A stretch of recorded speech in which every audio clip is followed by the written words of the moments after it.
Bapak Ibu bikin kesepakatan dulu di awal. Yang kedua, wajib bahagia Bapak Ibu. Wajib bahagia. Ini mau masuk mengajar itu kan harus tahu dulu kondisi siswanya. Jangan sampai misalnya saya masuk mengajar matematika tentang barisan dan deret aritmetika umpamanya, lalu saya langsung menjelaskan, ternyata siswanya di bawah tidak paham tentang perkalian. Kan banyak siswa sekarang 5 ditambah -7, bingung sudah tuh pasti jawabnya.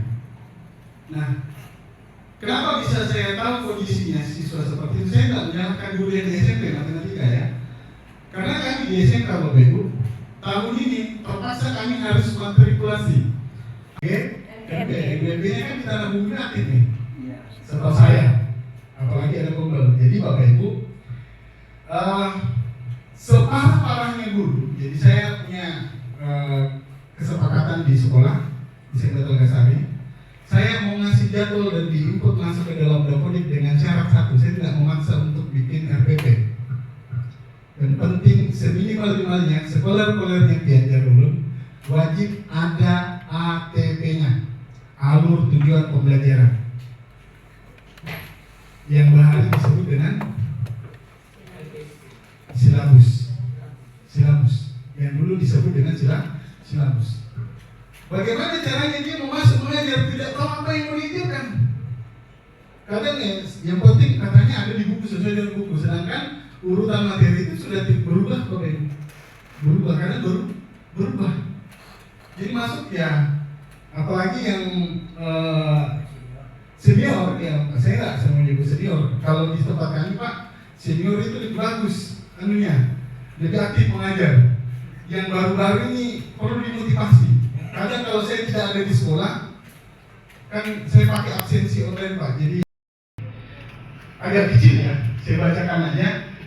Yang harus Bapak Ibu pegang yaitu adalah Permendikbud nomor 10 tahun 2025.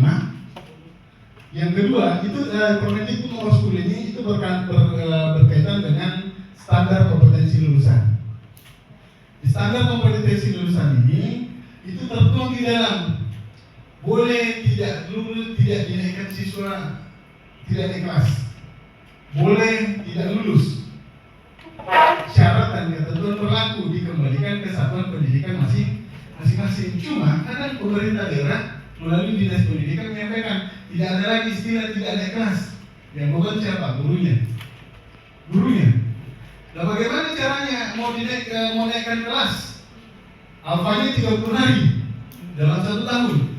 Otomatis kalau 30 hari berarti banyak materi yang tidak diikuti. Tapi kita diminta wajib untuk naikkan kelas. Harusnya pemerintah daerah baca juga ini, menurut saya. Tapi kami di SMK Telgasari tetap mengikuti ini. Kalau ada wajar naik ya harus sana. Oh iya, katanya ini kepala sekolah ini kami. Nah,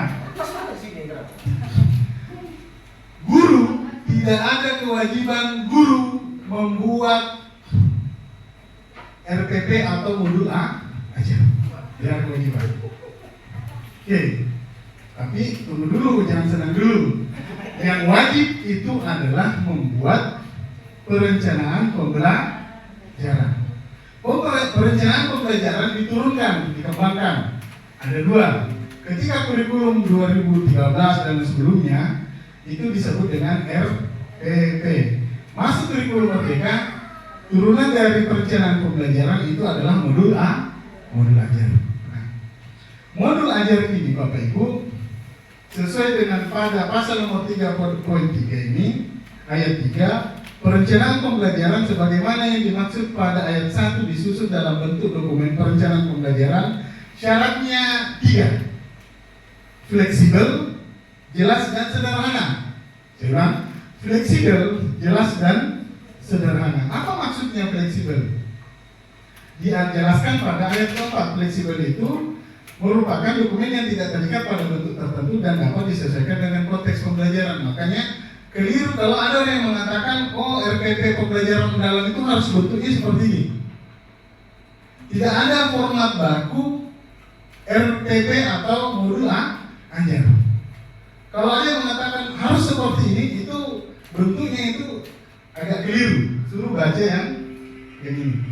Bukan saya mengatakan toh, ini kan yang mengatakan bahwa merupakan dokumen yang tidak terikat pada bentuk tertentu dan dapat disesuaikan dengan konteks pembelajaran. Proses learning itu maksudnya seperti ini. Ketika siswa disebutkan, coba sebutkan proses fotosintesis. Oh, dia sebutkan bahwa fotosintesis itu siapa udah di sini? Fotosintesis itu adalah cahaya matahari ditambah dengan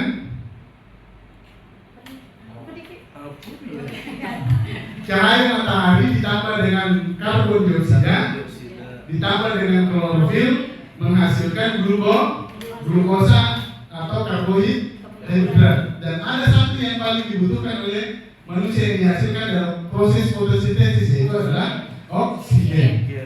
Nah, siswa ketika mampu menyebutkan proses fotosintesis itu baru namanya tahap surface learning atau pengetahuan yang hanya tampak saja.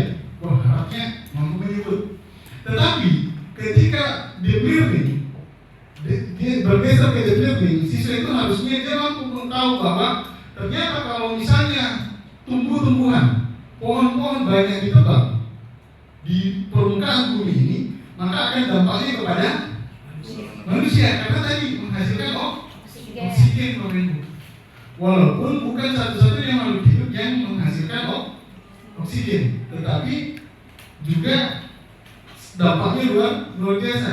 Terutama kan kita di wilayah Kalimantan ini kan tambangnya banyak ya.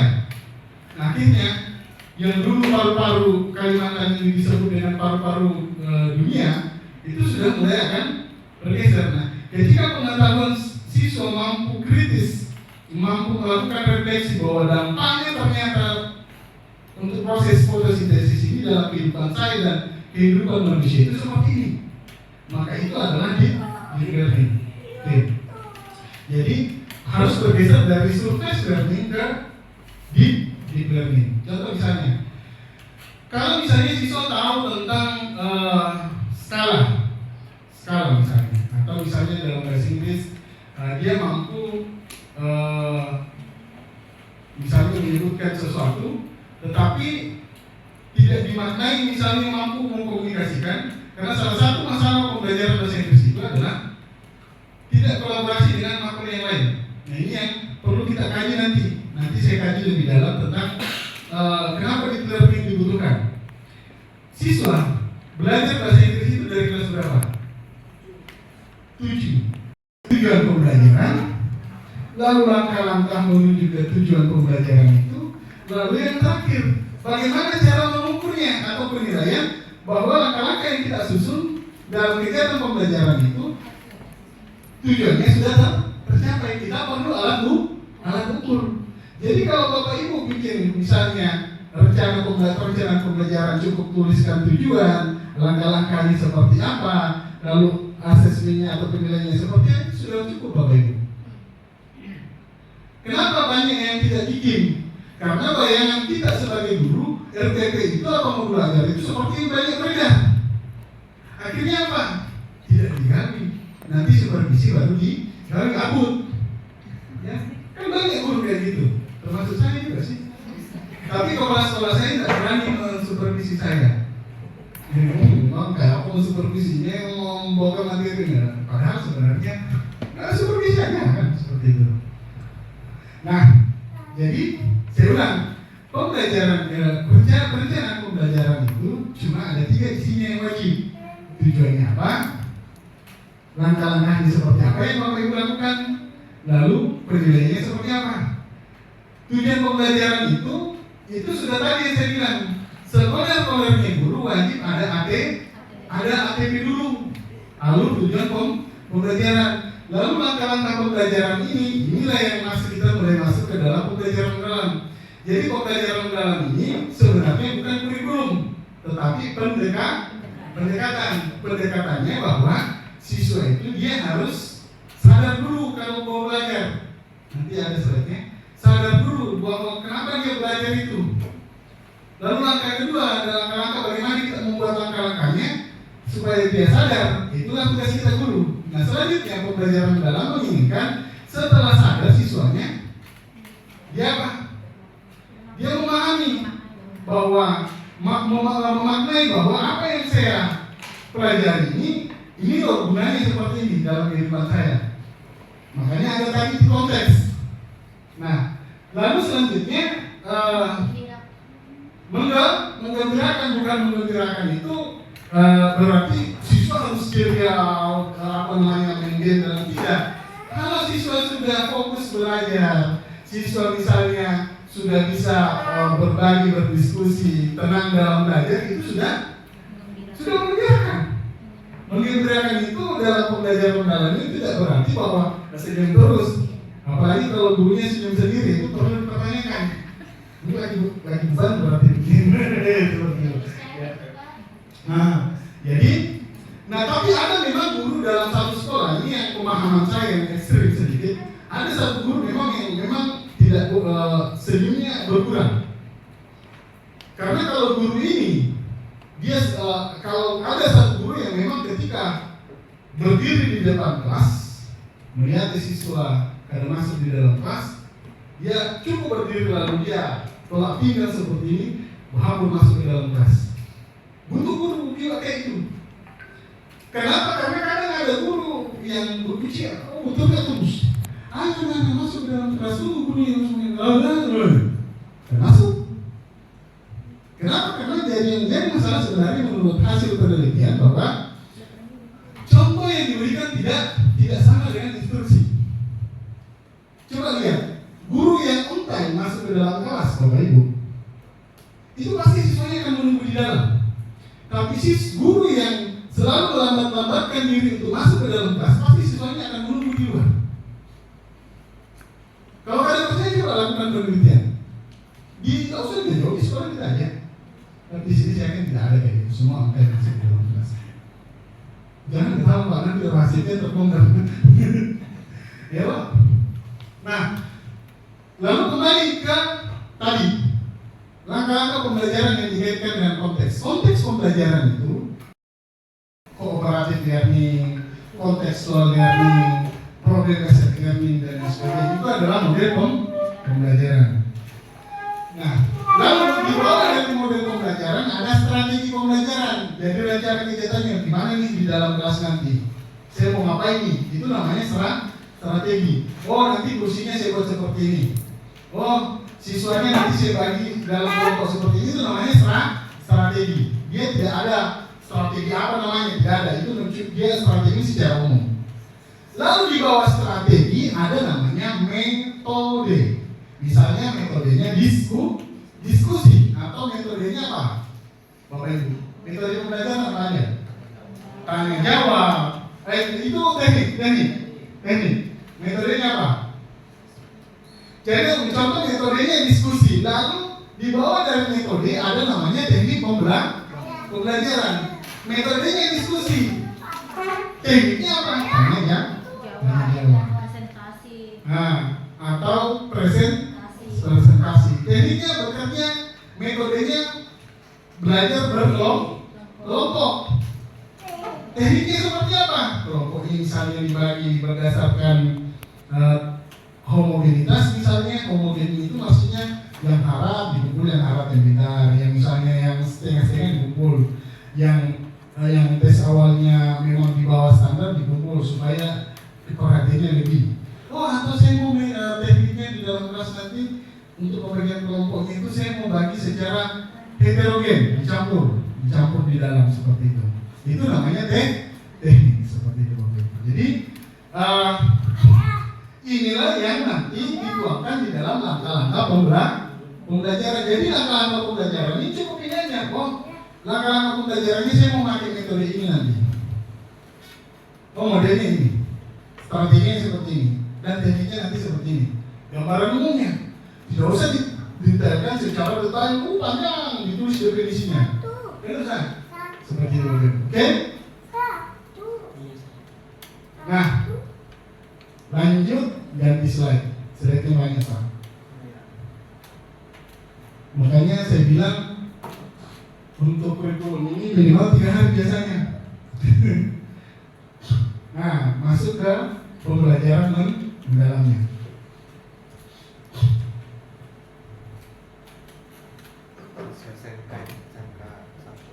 Ya, nah definisi dari pembelajaran mendalam ini filosofinya. Pembelajaran mendalam didefinisikan sebagai pendekatan yang memuliakan dengan menekankan pada penciptaan suasana belajar dan proses pembelajaran berkesadaran, bermakna dan menggembirakan melalui olah hati, olah pikir, olah rasa dan olahraga. Ya. Selanjutnya nanti saya share ke Ibu Epsek atau ke wakil saya. Menghormati dan mempertimbangkan potensi, martabat dan nilai-nilai kemanusiaan. Jadi pembelajaran mendalam prinsipnya ini berkesadaran, bermakna, mengembirakan, lalu kita olah hati, olah rasa, olahraga, lalu diwujudkan profil lulusan. Ada 5, ada 8. Kalau profil pelajar Pancasila ada berapa, Bu? 5 atau 6? Bawakan? Pendekatannya pembelajaran mendalam. Berarti sebelumnya pendekatannya apa, Bu? Pada kurikulum Merdeka tahun lalu pendekatannya apa? Kalau sekarang tahun 2025, tahun pelajaran 2025-2026 ini kan kurikulum Merdeka dengan pendekatan pembelajaran mendalam. Berarti sebelumnya apa? Scientific dan student center. Nah, scientific dan student center ini itu termuat di dalam pembelajaran mendalam. Jadi dia mengcover. Nah, pembelajaran mendalam ini itu formasinya 8-3-3-4. 8 profil lulusan, 3 prinsip pembelajaran mendalam, 3 pengalaman belajarnya, dan 4 kerangka pembelajarannya. Jadi ini intinya seperti ini. Donatnya yang kelihatan ini. Kabur dia. Ini apa? Nah, profil lulusannya ini itu ada 8, yaitu ketakwaan dan keimanan kepada Tuhan Yang Maha Esa, berkepribadian, berpendapat kritis, kreativitas, kolaborasi, kewargaan, kesehatan dan sebagainya. Nah, setiap mata pelajaran itu punya tanggung jawab DPL masing-masing. Ada mata pelajaran yang semua DPL dia tanggung jawabnya banyak di situ semua. 8 DPL itu dia bertanggung jawab. Ada mapel yang hanya sebagian saja DPL yang menjadi kewajibannya. Contoh, matematika itu Bapak Ibu, tanggung jawabnya kepada DPL itu nanti dikaji pada CP 046-H-KR 2025. Nanti pas setelah saya jelaskan ini masing-masing mengkaji untuk mengisi masuk di RPP.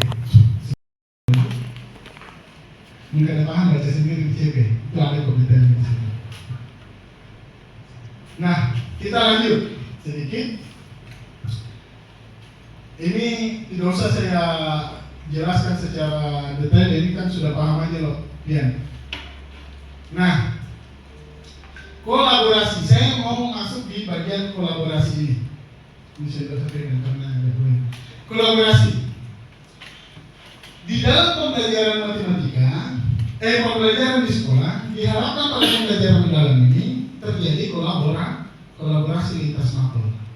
Maka nanti dalam co-curricular proyeknya itu ada 3 jenis kolaborasi lintas mapel, atau yang kedua adalah menerapkan G7 KAIH, Gerakan Indonesia Anak Nah, intinya itu. Dan metode yang lain yang sesuai dengan budaya atau apa yang dikembangkan di dalam sekolah itu. Jadi ada 3. Nah, contoh misalnya jalan sendiri. Nah, jadi misal ada tujuan pembelajaran, satu tujuan pembelajaran, maka kaitkan dengan mapel yang lain. Supaya apa? Supaya anak merasa bahwa apa yang saya diajari ini itu berkaitan dengan mapel yang lain. Contohnya seperti ini, untuk jadi baju yang saya pakai ini Bapak Ibu, kan ada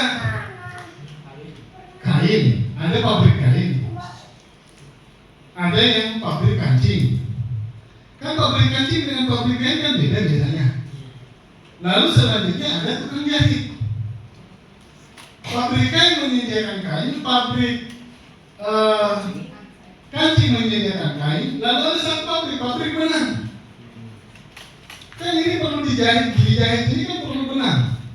Lalu butuh namanya penjahit. Nah, penjahit ini itulah yang adalah guru yang mengajar mapel itu.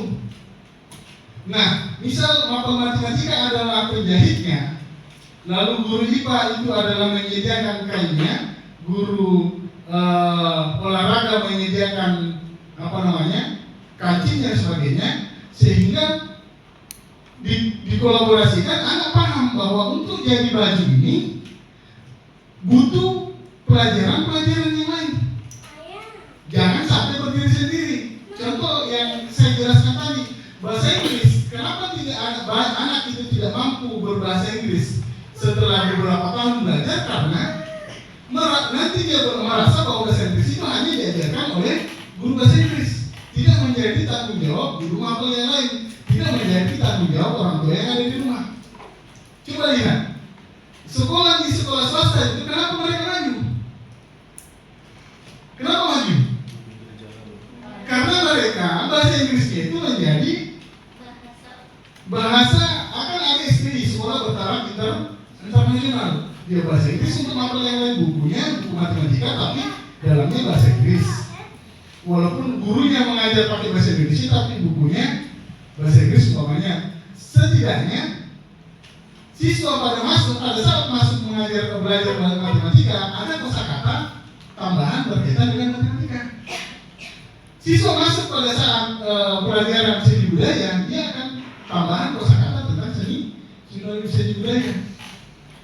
Lalu biasanya anak yang di sekolah internasional seperti itu, orang tuanya dia pulang di rumah dia didukung lagi. Guru dengan siswa satu, guru dengan guru mapel yang lain atau guru sesama mapel yang sama, guru dengan kepala sekolah. Mitranya seperti apa? Misalnya guru dengan kepala sekolah melakukan evaluasi terhadap tujuan pembelajaran yang akan diajarkan. Misalnya tadi apa? Mitra dengan guru yang lain. Tadi saya menjelaskan antara guru matematika dengan guru bahasa Inggris. Kolaborasi umpamanya. Mitra. Atau mitra itu tidak hanya sebatas yang ada di dalam lingkungan sekolah. Orang tua juga bisa jadi mitra. Misalnya kita undang guru tamu masuk ke dalam sekolah ini, SMP 5 ini menjadi narasumber.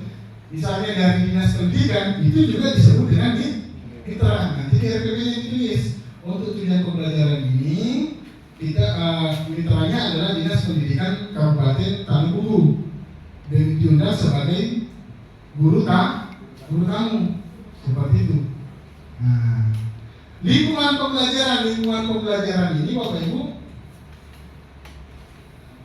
ya lingkungan pembelajaran ini, Bapak Ibu menggambarkan, oh di dalam kelas nanti kegiatan pembelajaran ini di dalam kelas atau di dalam lab. Kegiatan mulainya seperti ini, nggak usah terlalu detail. Saya laksanakan di dalam kelas dan sebagainya. Lalu selanjutnya pemanfaatan teknologi digital. Pemanfaatan teknologi digital ini wajib atau enggak, Bapak Ibu? Hah? Ibu yang berkecamatan, wajib atau enggak? Enggak. Enggak? Tidak wajib, opsional. Bagaimana misalnya guru olahraga? Praktek di lapangan, disuruh bawa proyektor. Nah, mending langsung aja mencontoh karena guling depan itu kayak gini, sampai itu kayak gini. Nggak usah tetapkan video. Nanti dia cek sama siswanya. Pasti nggak bisa sih.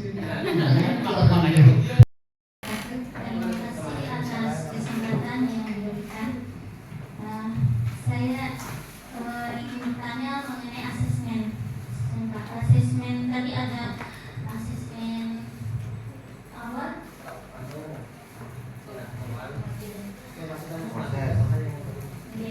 Ulang mendapat aku yang masalah asesmen awal.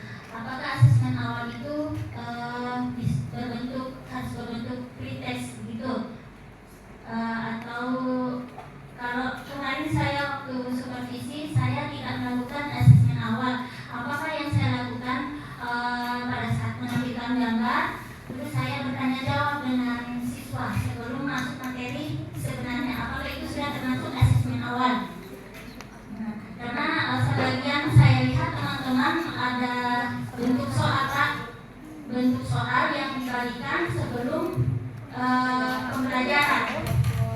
Tapi yang saya lakukan hanya menampilkan gambar yang sesuai dengan materi pembelajaran yang akan saya lakukan, baru kemudian melakukan sesi tanya jawab.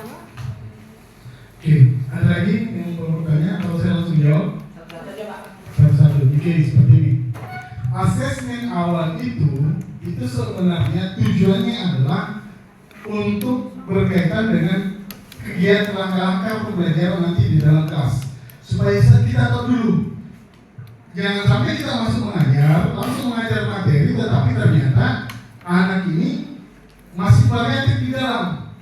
Makanya kan ada pembelajaran berdiferensiasi. Bentuk tes awal atau asesmen learning itu tidak mesti harus dalam bentuk yang dicetak, tidak mesti Bapak Ibu. Boleh dalam bentuk lisan, tanya jawab. Seperti yang saya lakukan tadi, Bapak Ibu sudah paham tentang sudah pernah mengkaji tentang CP tadi yang 046? Belum. Sudah melakukan analisis CP atau sebagainya, itu kan berupa tes awal, boleh dalam lisan. Dalam kata-kata pemantik, boleh juga dalam bentuk tes. Tesnya apa? Misalnya melakukan tes materi prasyarat. Contoh saya misalnya mau mengajar tentang aljabar nih, matematika. Materi prasyarat yang saya berikan anak-anak, sudah bisa nggak yang ini soalnya tentang penjumlahan, bilangan, pembagian dan sebagainya. Di situ saya bisa analisis. Oh, sejuta ini anak bisa ini yang bisa ini. Makanya perlakuannya nanti berbeda. Seperti itu Bapak Ibu. Kisahnya di dalam kelas. Nah, Pak, boleh nggak asesmen awal itu saya tidak lakukan? Kenapa? Karena materi B yang saya mau ajarkan ini itu materi A yang sudah saya ajarkan itu adalah materi prasyarat yang akan materi prasyarat untuk materi B yang akan saya ajarkan. Boleh Bapak Ibu. Jadi contoh ini saya mengajar tentang bilangan, lalu saya masuk tentang perkajian bilangan. Tidak usah lagi tes awal. Hasil ulangan hariannya itu kita jadikan sebagai bahan untuk menyusun perencanaan. Kan ingat tes awal itu gunanya untuk melakukan untuk perencanaan pembelajaran di dalam kelas nanti. Seperti apa yang saya lakukan? Jangan sampai kegiatannya persis sama semua, sedangkan ada yang belum siap pembelajarannya. Seperti itu. Jadi ingat, misalnya materi A itu sudah diajarkan tadi, materi prasyarat untuk materi B, dan kita sudah ulangan harian, sudah cukup. Itu yang kita lihat, oh ini yang belum tuntas, ini yang remedial, ini sebagainya. Itu sudah. Apalagi kalau setiap mengajar, materinya saling berkaitan. Makanya kan tadi pada saat kita menyusun tujuan pembelajaran, itu kan jadi ATP itu. ATP itu biasanya kan berkaitan. Materi 1, materi 2, materi 3 selanjutnya itu saling berkaitan dan ada yang menjadi materi prasyarat. Paham nggak Bu? Dan tes awal itu tidak mesti juga berkaitan dengan itu tadi yang berkaitan asesmen awal kognitif. Ada yang non kognitif, misalnya kita tanya, jangan sampai kita suruh anak-anak kumpul uang untuk praktek. Tetapi tidak kita lihat kondisinya bahwa ternyata ada anak yang tidak bawa uang jajan. Kita harus pahami kondisinya juga. Tes awal itu tidak mesti harus berkaitan dengan kognitif, tapi non kognitif juga kita harus tanya kondisi siswanya, orang tuanya seperti apa, jangan sampai perlakuannya sama. Sekolah. Ini mengenai RPP atau modul ajar Pak. Kadangkala yang kita pahami guru RPP itu hanya memuat misalnya langkah-langkah pembelajaran, tujuan dan asesmen. Tapi yang dipahami oleh menurut pengalaman saya Pak, yang dipahami oleh pengawas itu berbeda, sehingga nanti supervisi pengawas yang diminta itu 50 lembar Pak. Oh yang ini pun nggak lengkap, ini nggak lengkap, karena pemahaman yang dipahami mereka itu RPP itu masih zaman dulu, jadi nggak ada sinkron antara dinas pendidikan dengan guru yang ini, karena biasanya pelatihan kan guru-guru aja nih Pak yang dicekokin, oh ini ada perubahan ini. Jadinya ketika supervisi lagi-lagi ini kurang nih Bu. Nah, kondisi di lapangan seperti itu yang saya tahu. Itu yang pertama Bapak. Yang kedua mengenai CP ya, CP bahasa Inggris. Bahasa Inggris kan banyak anak-anak itu baru belajar bahasa Inggris itu di kelas 7. Di kelas 7. Sementara CP-nya itu kan langsung lompat ke D.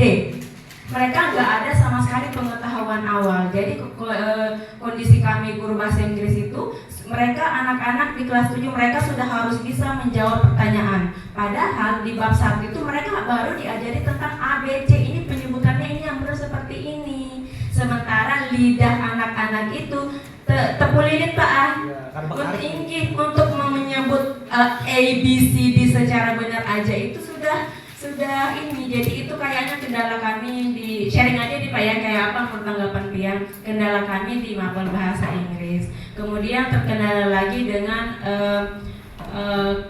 anak-anak itu guru sudah ibaratnya di kepalanya itu masuk kelas sudah penuh dengan ini Pak, dengan ide-ide, oh nanti di kelas ini mau kayak gini, tujuan ini tekniknya tuh hendak kayak gini. Tapi sampai di kelas minat anak-anak itu minim sekali. Mereka itu belajar bahasa Inggrisnya tuh pas ada gurunya aja di kelas.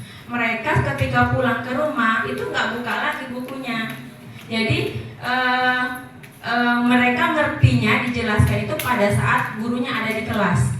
Lewat dari itu mereka udah nggak pernah buka buku, nggak pernah latihan. Sementara kalau belajar bahasa ini latihan itu yang harus diperbanyak. Jadi mungkin itu Pak, gimana tanggapan Pian, gimana kami harus menghadapi realita pendidikan seperti itu dengan keminat anak-anak yang ibaratnya kalau saya bandingkan dengan saya zaman dulu sekolah nggak seperti itu. Ini mohon tanggapan Pian. Latihan kurikulum itu yang dilatih sebenarnya yang pertama itu adalah pengawas. Setelah pengawas dilatih, turun yang dilatih adalah kepala sekolah. Setelah itu baru gurunya. Seperti itu. Jadi di BGTK itu sistemnya fasil dipilih. Misal habis itu diseleksi. Contoh kayak saya diseleksi, lulus seleksi. Fasil ini kami ada yang untuk saya itu fokus melatih guru-guru. Ada fasil yang fokus melatih kepala sekolah, yaitu pengawas. Nah, pengawas ini dilatih langsung oleh BGTK langsung, seperti itu. Harusnya, cuma pengkajian kritisnya kadang beda-beda Bapak Ibu. Jadi misalnya contoh ini, setiap narasumber itu beda-beda tergantung bagaimana dia memahami kurikulum, bagaimana dia membaca payung hukumnya. Jadi kadang orang kan berbicara tapi payung hukumnya tidak dibuka dulu. Kadang hanya belajar dari TikTok atau dari YouTube tapi payung hukumnya tidak dibuka. Satu. Terus yang selanjutnya tadi masalah kolaborasi. Jadi sebenarnya permasalahannya memang sebenarnya tidak masalah sebenarnya CP itu disediakan oleh pemerintah.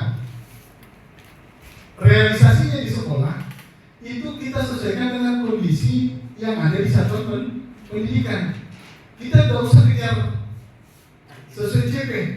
Itu urusan menurut saya. Dan itu Pak Yogi juga mengatakan seperti itu. Kalau ternyata di sekolah itu harus mundur seperti kami melakukan matrikulasi, yang munduran yang matrikulasi dulu. Sementara ada materi Pak yang harus dikejar, dan ketika materi tidak di Permendikbud itu tidak diminta untuk mengejar materi sekarang di kurikulum Merdeka. Kenapa kurikulumnya Merdeka? Karena tidak ada, coba lihat sekarang di CP itu saya tanya, ada nggak di CP ini yang harus selesai semester ini? Tidak ada kan? CP-nya hanya tulisannya adalah fase D. Loh, fase D selesai. Dia tidak ada target bahwa fase D itu ini harus selesai semester ini harus selesai di kelas 1, ini harus selesai di kelas 2, ini harus selesai di kelas 3 atau kelas 9. Tidak ada seperti itu Bapak Ibu. Makanya dikembalikan ke satuan pendidikan. Jadi buat apa misalnya bahasa Inggris itu kan kuncinya adalah you can speak English. What do you say? What I say, you understand, I understand. is the language. Itu adalah bahasa. Ketika Anda saya mengeluarkan kata-kata bahasa Inggris, I don't care about tenses, about grammar and etc. Ya, it's the language. Keluarkan saja. Kuncinya kan seperti itu. Lidahnya mampu berkomunikasi. Jadi tidak ada, coba pelajari di CP itu. Tidak ada bahwa harus selesai gini. Boleh mundur. Tidak ada tapi bahwa harus diselesaikan semua. Tapi kan materinya kayak berjenjang Pak. Misalnya di kelas 1, di kelas 2. Saya tanya, apakah harus diselesaikan? Iya, tapi kan apakah nanti dia nggak keteteran di fase E Pak? Fase E. Sementara di fase B ini misalnya dia silakan gurunya lagi nih. Lebih keteteran mana mengejar materi daripada lebih sedikit kosakata yang dipahami di fase E. Kan kendalanya di fase E sama. Sebelum contoh refleksi, saya minta satu guru Pak yang merefleksi apa yang dipelajari pada hari ini. Ayo Bu Ayu. Bu Ayu yang mana? Bu Ayu ya silakan. Yang guru yang baru. Yang muda dulu. Guru muda. Masih fresh. Enggak, biar aja, sengaja langsung merefleksi aja. Kaitkan dengan apa pemahaman Pian tentang kurikulum sebelumnya, lalu apa yang kalian pelajari hari ini, lalu bagaimana rencananya ke depan. Silakan Bu. Assalamualaikum warahmatullahi wabarakatuh. Perkenalkan Bapak, saya Muhammad Lutfi. Terima kasih Bapak. Apa yang Bapak sampaikan itu semuanya khususnya kepada diri saya sendiri itu sangat mengena, misalnya untuk pembuatan alat pembelajaran, aktivitas dan sebagainya itu sangat saya pribadi sangat lambat Bapak. Saya sudah lemah lembut malah Bapak ya. Nah kemudian untuk pembelajaran mendalam memang ini adalah hal baru bagi saya pribadi Bapak. Jadi saya pribadi sangat senang dan berbahagia karena Bapak dapat mengamalkan ilmunya di sini. Bagi saya itu sangat membuat kompetensi saya khususnya hal baru jadi untuk meningkat lagi dapat meningkat. Kira-kira seperti itu yang dapat saya sampaikan. Nah, kemudian kolaborasi juga penting Bapak. Semoga dapat kita terapkan di SMP Mandiri Simpang. Terima kasih. Assalamualaikum warahmatullahi wabarakatuh. Terima kasih Pak Lutfi refleksinya. Kan ini bapak-bapaknya, suara bapak-bapaknya. Kemudian kita buka suara ibu-ibunya. Terima kasih Bapak Kepala Sekolah. Saya guru bahasa Inggris di sini, Bapak. Terima kasih banyak atas pencerahan yang Pian berikan. Mudah-mudahan Pian kada jarak ke sini membimbing kami atau menambah pengetahuan kami di sini. Sangat baik tadi. Mungkin kedepannya kami membutuhkan untuk dibimbing menyusun RPP mendalam ini. Ini karena tadi sudah sangat bagus Pak kerangka hukumnya sudah memberi kami pencerahan. Mungkin kedepannya bisa disusun atau praktek langsung tentang penyusunan kurikulum, penyusunan modul ajar pendekatan pembelajaran mendalam. Oke, terima kasih banyak. Assalamualaikum warahmatullahi wabarakatuh. Waalaikumsalam. Terima kasih Bu. Materi ini kan tentang filosofi di pendekatan mendalam. Nah jadi yang perlu kita ingat itu adalah pendekatan mendalam itu bukan kurikulum, tapi kurikulum yang disempurnakan dengan berbagai macam pendekatan. Makanya ada tiga elemen yang kita perlu kita ketahui, yaitu meaningful, joyful, dan mindful. Nah itu kan. Nah kemudian benar apa kata yang disampaikan oleh narasumber tadi kan, bahwa sebelum kita masuk ke kelas kita harus punya amunisi. Itu amunisinya apa? Yaitu perencana pembelajaran. Dan perencana pembelajaran itu fleksibel, tidak mengikat atau tidak kaku.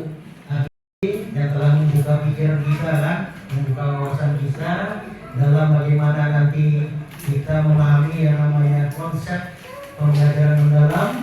Nah, jadi sangat berterima kasih kepada beliau Mudah-mudahan Pak ilmu kian bertambah lagi ya, menjadi berkah, pahala dan sebagainya. Setelah ini Pak mungkin ada stek berikutnya lagi kan, mudah-mudahan kian tidak jarang dari sini kata Bu Andi kan. Karena ini memang benar apa kata yang dikatakan oleh Pak Kodri kan, bahwa pembelajaran mendalam ini banyak sekali materinya. Nah, dan tujuan kita di sini berkumpul di sini adalah untuk memajukan sekolah kita. Nah, jadi mungkin itu saja yang sampai dulu. Sekali lagi terima kasih, mudah-mudahan selalu sehat Pak, lulus cakep. Dalam mungkin pertemuan berikutnya. Oke. Siapa? Jadi nanti pada saat kalau memang ada pertemuan berikutnya, jadi nanti kan format template RPP-nya, walaupun itu tidak harus seperti itu nanti ada template itu. Jadi langsung kita kaji praktek dasar hukumnya mana ngambil itu masuk. Kalau tadi kan masih gambaran umum Pak saya jelaskan. Jadi nanti contoh misalnya berkesadaran, bermakna dan menggembirakan itu tidak semuanya setiap langkah itu dimasukkan. Boleh pertemuan pertama memahami saja. Itu nanti kita kalau diundang sih kalau enggak ya